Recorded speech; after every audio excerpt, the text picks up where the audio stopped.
First agenda మాట్లాడే ముందు ముఖ్యంగా వస్తూ పుట్టిగా రాకుండా మరి ఆడబిడ్డ కోరిన విధంగా వరాలు తీసుకొచ్చినందుకు మన జిల్లా మంత్రివర్యులు దయన్న గారికి, సత్యవతి రాథోడ్ గారికి ఇద్దరికి కూడా పేరు పేరున ధన్యవాదాలు తెలియజేస్తా ఉన్నాను. ఎందుకంటే మొన్నటి వరకు కూడా మాకు సరైనటువంటి స్టాఫ్ లేక మనం ఏదైతే అంటే పరిపాలనా సౌలభ్యం అనుకున్నామో అది కొద్దిగా ఇబ్బంది ఏర్పడ్డది.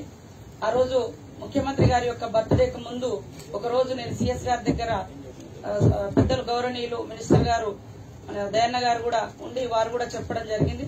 తర్వాత ముఖ్యమంత్రి గారు కూడా స్పందించి ఈ రోజు స్టాఫ్ ఇచ్చినందుకు, అదేవిధంగా జిల్లాకు మరి జిల్లా హెడ్ క్వార్టర్ నిధులు కూడా శాంక్షన్ ఇచ్చినందుకు ముఖ్యమంత్రి గారికి మరియు మంత్రివర్యులకు ఇద్దరికి కూడా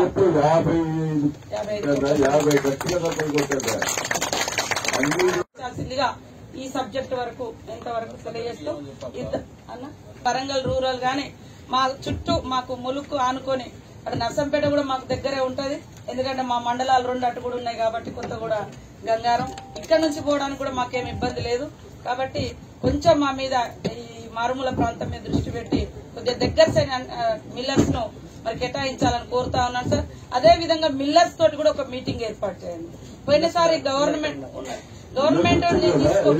మిల్లర్స్ ఇబ్బంది పెట్టిర్రు, గవర్నమెంట్ తీసుకోవాలని ఆర్డర్స్ ఇస్తా ఉన్నారు. మేము ఏదో ఒకటిగా తీసుకుంటున్నాం, మేమేమన్నా తీసుకోవాలందా, రూల్ ఉందా, ఇది అని కూడా వాళ్ళ మీద రైతుల మీద ఇబ్బంది పడ్డటువంటి పరిస్థితి ఉంది. కాబట్టి మిల్లర్లు అంటే జిల్లా వ్యాప్తంగా ఉన్నటువంటి ఉమ్మడి జిల్లాలో ఉన్నటువంటి మిల్లర్స్ తోటి కూడా మాట్లాడి వాళ్ళకు కూడా ఒక కాంక్రీట్ గా ఒక విధి విధానాలు రూపొందించి ఈ పద్దతిలో కొనుగోలు చేసే విధంగా మీరు చర్యలు తీసుకోవాలని ఈ యొక్క సమావేశం ఏర్పాటు చేసినందుకు ధన్యవాదాలు.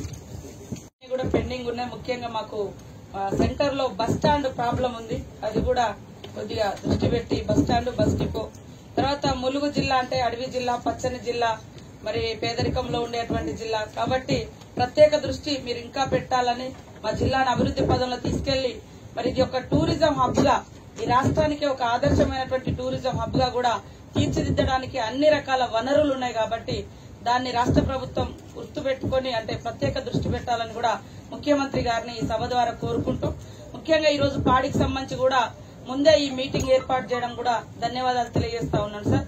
ఎందుకంటే మనము గత సంవత్సరం చూసినాము కల్లాల కాడ రోజు రైతులు ఇబ్బంది పడతా ఉన్నారు. ముఖ్యంగా ఈ తేమ ఎంత ఉండాలి, ఇక్కడ నుంచి తీసుకుపోతారు అక్కడ నల్గొండలు ఇస్తున్నాం మనము.